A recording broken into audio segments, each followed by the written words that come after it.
Ya, kembali di Lunch Talk. Tadi ketika jeda, Mandy lagi sibuk ngecek Instagramnya dari Chloe. Akun Instagramnya Chloe ini seru banget deh, lucu-lucu. Ada banyak, ada apa namanya, pocket bag ya. Ini emang lagi ngetren banget ya buat anak-anaknya, seusia Chloe lah. Oke, Chloe, aku pengen nanya. Tadi kan sempat di-hack gitu ya akunnya, apa yang dilakukan sama Chloe waktu itu, dan ini juga ada satu buku yang dipegang oleh Chloe menceritakan soal Chloe berbisnis online shop dan lain sebagainya. Jawabannya ini juga bisa jadi salah satu instrumen untuk meyakinkan kembali followersnya yang mungkin sempat hilang waktu itu. Iya. Jadi saat itu aku udah announce di Instagram, my main Instagram. Terus aku mau tetap koneksinya sama customer itu nggak hilang kan, karena hilangnya my GCP collection account, the connection may be lost. Ya, jadi aku bilang kepada customerku, aku udah mencoba untuk dapatkan shopku kembali, but I lost followers, that's normal karena juga dibajak, dan life goes on from there. Terus waktu itu dibandingkan dengan sekarang followersnya lebih banyak kah atau lebih sedikit kah? Ternyata ada buku juga. Kalau di main accountku lebih banyak, cuman kan kalau di shopku lebih dikit karena dibajaknya main shopku. Ya, Mas Yuswo, kalau kita bicara mengenai bukunya ini salah satu instrumen marketing juga. Jadi ini luar biasa. Jadi walaupun itu di online, dia kita bisa lakukan dua, offline maupun online. Ya, buku adalah mekanisme untuk offline-nya. Ya, artinya nggak tahu, pasti keliling nanti seminar dan seterusnya kan, diminta di mana-mana, radio, TV dan seterusnya. Tapi yang menarik dari buku adalah buku ini cerita lebih banyak mengenai si Chloe-nya sendiri. Jadi ini yang disebut sebagai personal branding. Jadi dalam bisnis UKM, dalam bisnis startup yang small, ya SME, small medium enterprise, kadang-kadang si entrepreneur-nya itu bisa jadi daya jual tersendiri. Ya, profilnya menjadi, karena tokoh ini inspiring gitu. Kebetulan beliau, Chloe, itu usianya 11 tahun, 12 tahun, 13 tahun itu sudah melakukan hal yang luar biasa. Ya, luar biasa. Itu inspiring sehingga personal brand dia sendiri bisa dijual gitu. Nah, melalui buku ini diceritakan bagaimana dia ngerintis satu bisnis, tapi landasannya adalah karitas. Itu tuh luar biasa. Itu sendiri menjadi daya tarik yang luar biasa untuk orang masuk ke blognya atau ke Instagramnya si Chloe. Gitu. Jadi ini marketingnya pakai personal branding dari si pemilik.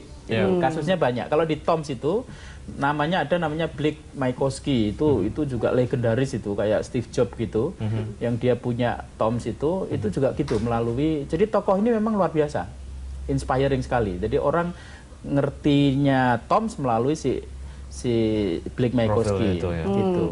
Jadi personal branding krusial untuk SME, terutama untuk SME, online ya, small medium enterprises.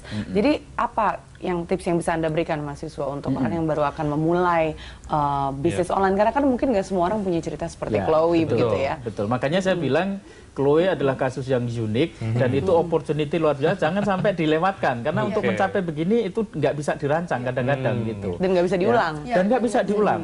Dan nggak bisa diulang ya. Makanya biasanya ada akun antara tokonya ya, online shopnya, terus sama akun pribadi. Ini saling ngisi nih. Jadi kadang-kadang saling, kalau main bola itu saling umpan-umpanan ini. Saling retweet lah ya.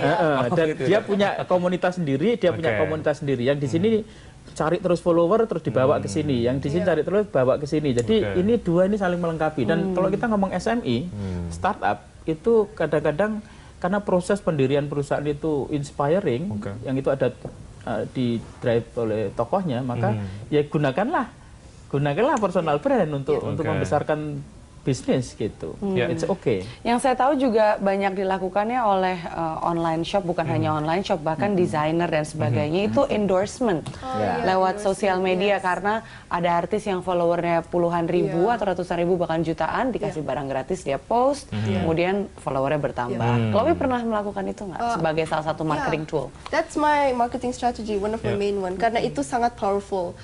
Ketika artis memegang atau memakai produk kamu itu pasti akan laku banget. Apalagi kalau shop kamu kualitasnya bagus, produk-produknya menarik. Dan aku suka endorse ke banyak artis, tapi sekarang sudah siapa?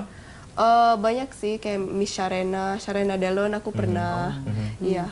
Tapi sekarang lagi zamannya paid promote ya. Paid promote itu jadi kamu bayar ke artisnya dan mereka yang promote shop kamu.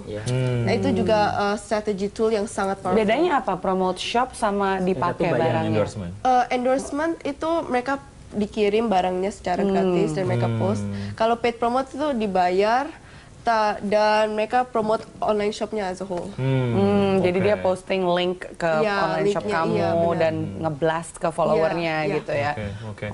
Ya momentumnya jangan sampai lewat. Itu kemudian yang disampaikan oleh Mas Yuswo. Pesan-pesan. Iya. Kemudian juga kamu ada target sekolah juga dan lain sebagainya. Sempet bingung nggak sih? Karena ini juga menjadi satu bisnis yang nggak bisa lagi dipandang sebagai sebuah hobi gitu ya. Karena memang sudah pertumbuhannya betul. Sempat ngalamin mana yang akan kamu prioritaskan gitu? Tetap strateginya aja biar jalan dua-duanya? Pendidikan tetap menjadi prioritas nomor satu ya. Jadi waktu itu, sewaktu aku mulai online shop itu aku homeschooling. Jadi masih ada banyak waktu luang untuk kontrol online shopku. Jadi misalnya aku pasti buat schedule, misalnya 1 jam di pagi-pagi aku cek online shop, terus 3 jam belajar, makan siang cek lagi. Dan aku juga ada asisten satu untuk membantu jawab-jawabin, kirim barang, foto-fotoin, ya.